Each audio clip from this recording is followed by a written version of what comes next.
레위기 26장 40절에서 46절 말씀입니다. 그들이 나를 거스른 잘못으로 자기의 죄악과 그들의 조상의 죄악을 자복하고 또 그들이 내게 대항함으로 나도 그들에게 대항하여 내가 그들을 그들의 원수들의 땅으로 끌어갔음을 깨닫고 그 할례 받지 아니한 그들의 마음이 낮아져서 그들의 죄악의 형벌을 기쁘게 받으면 내가 야곱과 맺은 내 언약과 이삭과 맺은 내 언약을 기억하며 아브라함과 맺은 내 언약을 기억하고 그 땅을 기억하리라. 그들이 내 법도를 싫어하며 내 규례를 멸시하였으므로 그 땅을 떠나서 사람이 없을 때에 그 땅은 황폐하여 안식을 누릴 것이요 그들은 자기 죄악의 형벌을 기쁘게 받으리라. 그런즉 그들이 그들의 원수들의 땅에 있을 때에 내가 그들을 내버리지 아니하며 미워하지 아니하며 아주 멸하지 아니하고 그들과 맺은 내 언약을 폐하지 아니하리니 나는 여호와 그들의 하나님이 됨이니라.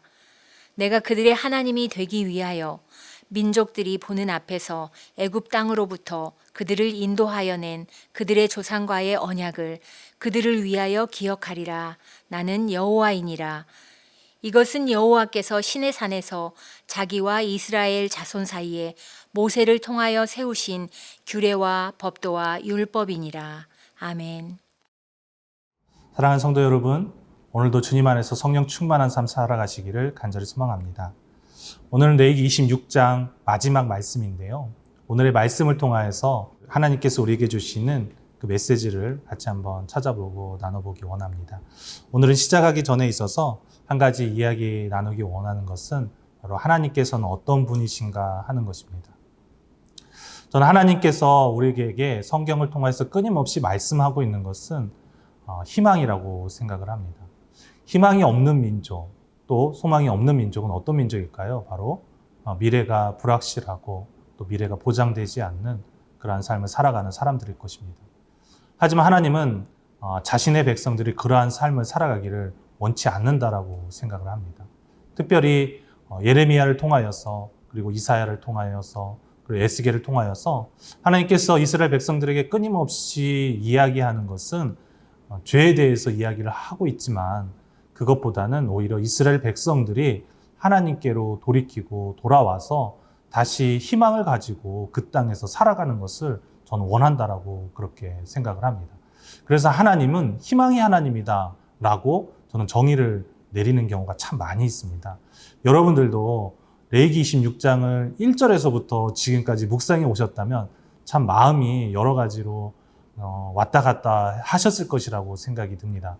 첫 번째는 기쁨도 있지만은 하나님께서 너무 심판하시고 징벌하시고 또 아무리 회개하고 돌이키는 것을 원한다 하지만은 하나님께서 이렇게까지 하실 수가 있는가, 그리고 이스라엘 백성에게 정말 이러한 일이 일어날 수 있었을까라고 생각이 드시겠지만 사실대로 그대로 성경이 성취되었다는 사실을 여러분 기억해 보시면 좋겠습니다.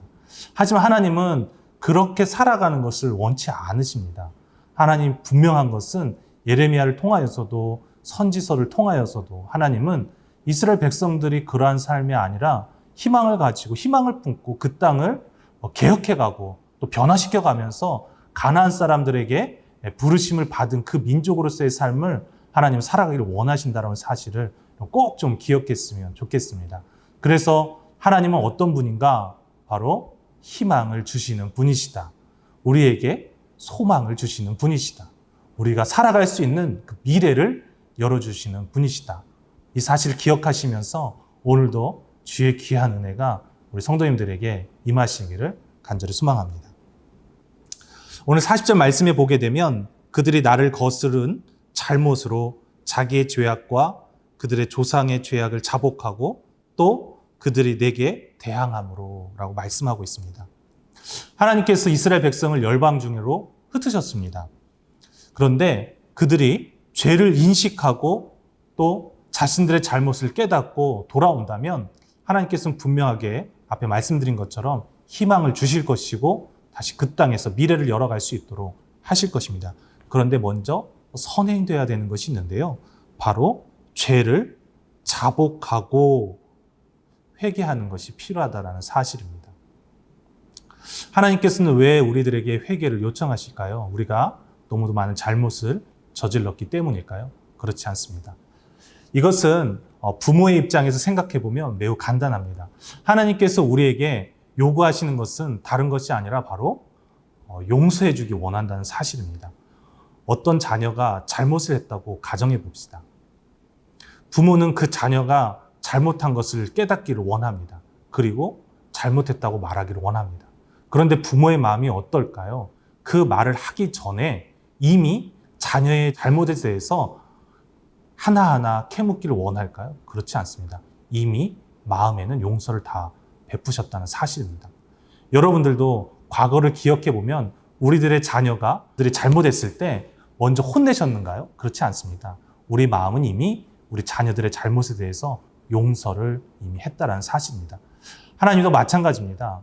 하나님은 자신들의 백성들이 잘못한 것에 대해서 혼내시기는 하시지만 그 마음에서는 이미 용서를 베풀어 놓았다는 사실을 기억해야 합니다. 그렇기 때문에 자신의 백성이 돌이키기만 하면, 죄를 자복하기만 하면 하나님께서 이미 베푸신 그 용서 안에서 우리가 은혜를 받고 누릴 수 있다는 사실입니다. 사랑하는 여러분, 예수 그리스도가 이 땅에 오셨습니다. 그리고 십자가에 달려서 돌아가셨습니다. 그 보혈의 공로로 인해서 우리가 이 세상을 살아가게 됩니다. 이미 우리는 용서받은 사람들입니다. 하지만 우리는 끊임없이 죄 가운데로 살아가게 되고 죄를 수용하면서 살아갑니다. 그렇기 때문에 우리가 그런 죄를 돌이킨다면 하나님은 이미 예수 그리스도를 통하여서 우리가 용서해 주신 그 은혜를 매일같이 끊임없이 부어 주실 것입니다. 또한 41절에서는 이렇게 말씀합니다. 나도 그들에게 대항하여 내가 그들을 그들의 원수들의 땅으로 끌어갔음을 깨닫고 그 할례 받지 아니한 그들의 마음이 낮아져서 그들의 죄악의 형벌을 기쁘게 받으며, 여기에서는 이스라엘 백성에게 하나님께서 요구하시는 세 가지가 등장합니다. 첫 번째는 깨닫는 것입니다. 그리고 두 번째는 마음이 낮아져서 겸손해지는 것이죠. 그리고 세 번째는 죄의 형벌을 기쁘게 받으면. 참 역설적으로 느껴질 수 있겠지만은 처음에는 깨달아야 된다는 사실입니다. 하나님께서 이스라엘 백성에게 요구하시는 것은 우리가 흩어지고 하나님의 심판을 받은 것을 그냥 인식하는 것에서 멈추는 것이 아니라 바로 깨닫기를 원하신다는 사실입니다. 깨닫는 것은 하나님을 아는 것입니다. 호세아서는 이것에 대해서 매우 잘 말씀해 주고 있는데요. 특별히 호세아서 6장에서는 하나님을 알자, 우리가 힘써 여호와를 알자라고 이야기하는 것을 볼 수가 있습니다. 뿐만 아니라 하나님은 그러한 이스라엘 백성을 향하여서 말하고 있는 것이, 내가 원하는 것은 자비를 베푸는 것이다. 제사를 원치 않는다. 자비를 베푸는 삶을 원한다라고 말씀하고 있는 본문이 호세아서 6장에서 등장합니다. 하나님께서 이스라엘 백성들에게 원하는 것은 다른 것이 아니다. 바로 하나님은 자비의 하나님인 것을 이스라엘 백성들이 깨달아 아는 것을 우리에게 원하고 또한 요구하고 있다는 사실입니다. 뿐만 아니라 마음이 낮아져서 겸손해지는 것을 하나님은 원하고 계십니다. 그래서 하나님께서 크게 두 가지 요약해 보면요. 첫 번째는 깨닫는 지혜입니다. 그리고 겸손입니다. 하나님께 돌아올 때 두 가지를 가지고 오면 좋겠습니다. 첫 번째는 하나님께서 우리들을 사랑하시고 뿐만 아니라 자비를 베푸시는 하나님임을 깨닫는 그 지혜를 가지고 돌아오시고, 또 두 번째는 하나님 앞에 겸손하는 것입니다. 하나님께서는 이것을 통하여서 이스라엘 백성을 회복시켜 주신다라고 말씀하고, 또한 우리에게도 이러한 회복이 임하게 될 것이다라고 말씀해 주고 있습니다. 또한 죄악의 형벌을 기쁘게 받으면이라고 말씀합니다. 참, 죄악의 형벌을 기쁘게 받는다는 것이 사실 어려운 부분인데요. 하나님께서는 이처럼 너희들이 깨닫고 겸손해지면 하나님께서 주시는 그 고난이 사실 우리에게 사실 기쁨이 되기 때문에 그것에 대해서 말씀하고 있다라고 생각이 듭니다. 고난을 겪으셨던 분들, 그리고 많은 어려움 가운데 살아가고 있는 분들을 만나서 이야기를 해보면요. 처음에는 하나님께서 이러한 고난을 베풀어 주신 것에 대해서 원망하기도 하고, 또 하나님을 싫어하기도 하고, 또 하나님을 떠나려고 하지만 시간이 점점 지나다 보면은 하나님께서 그러한 고난을 베풀어 주셨음을 기뻐하는 분들이 더욱 많음을 우리가 보게 됩니다.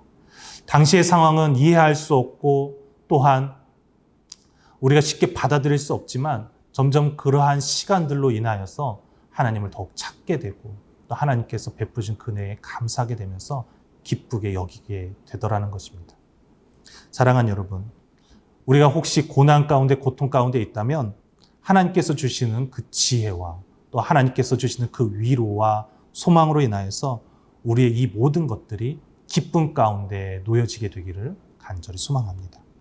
그러면 하나님께서는 그렇게 우리가 죄를 자복하고 또 깨닫는 지혜와 겸손을 가지고 또 이러한 죄악의 형벌을 기쁘게 받으면 어떻게 하시겠다라고 말씀해 주고 있느냐?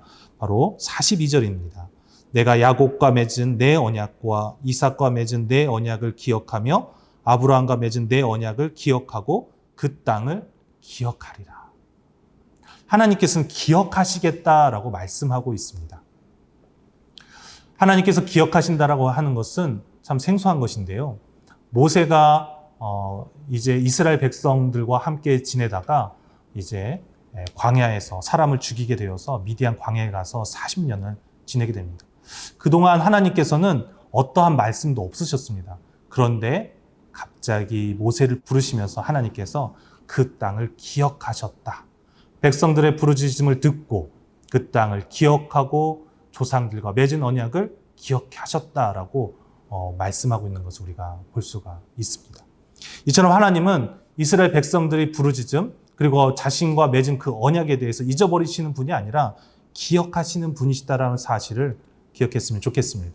사랑하는 성도 여러분, 하나님은 우리를 이미 사랑으로 품으셨고 이미 언약을 맺은 그런 관계입니다. 우리가 고난 가운데 슬픔과 아픔 가운데 있다고 하더라도 그 언약이 깨어진 것이 아님을 기억하셔야 됩니다. 하나님은 우리가 부르짖음에 대해서 그리고 우리가 돌이킬 때 하나님은 우리와 맺은 그 언약을 기억하셔서 다시 그 언약을 끄집어내셔서 새롭게 만들어간 사실을 여러분 기억하시면 좋겠습니다. 또한 44절입니다. 그런즉 그들이 그들의 원수들의 땅에 있을 때에 내가 그들을 내버리지 아니하며 미워하지 아니하며 아주 멸하지 아니하고 그들과 맺은 내 언약을 폐하지 아니하리니 나는 여호와 그들의 하나님이 됨이니라. 45절에도 이런 말씀이 있습니다. 그들의 조상들과의 언약을 그들을 위하여 기억하리라. 나는 여호와이니라. 하나님은 끊임없이 기억하시겠다라고 말씀합니다.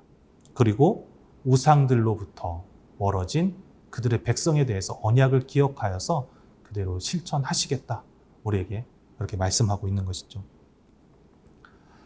이방신들은 자기 중심적인 가치관과 철학을 가지고 이방신만을 섬기며 살아갈 수 있도록 사람들을 미혹합니다. 뿐만 아니라 이 세상을 살아갈 때 그 어떤 문제의식도 느끼지 못하도록 합니다. 반면에 하나님은 선택받은 사람들은 다른 삶을 살아갈 수 있도록 하나님이 인도합니다. 하나님께 선택받은 사람들은 깨닫는 은혜가 있고요. 또한 이 세상을 살아갈 때 하나님을 의지함으로 더 놀라운 세상들을 경험하도록 합니다.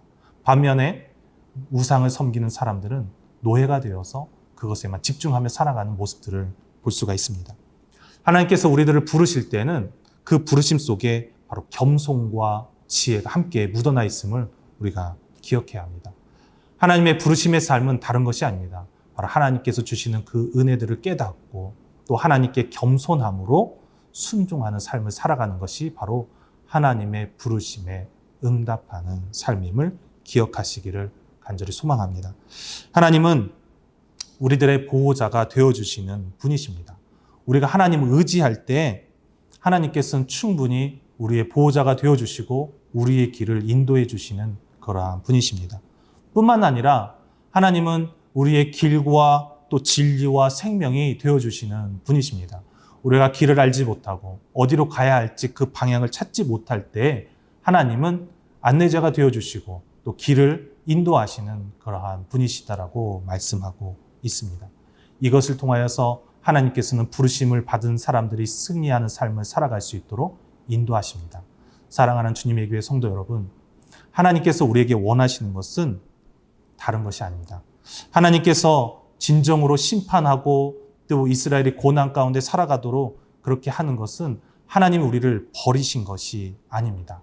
하나님은 그들의 부르심을 받은 그 백성들의 하나님이 되기 위한 하나님의 또 다른 희망사항입니다. 우리가 이것을 기억한다면 그 하나님의 부르심에 그리고 그 하나님의 희망에 응답하는 삶을 통하여서 하나님의 축복이 우리의 삶에 온전히 이루어질 수 있게 되기를 간절히 소망합니다. 그때 하나님은 우리가 사망의 음침한 골짜기에 있는 상황이다 할지라도 우리를 그곳 가운데서 인도하셔서 푸른 초장 가운데 살아갈 수 있도록 인도해 주시는 그러한 분이십니다. 그 하나님을 믿고 의지함으로 오늘도 승리하는 귀한 주님의 교회 성도 여러분 되시기를 간절히 소망합니다.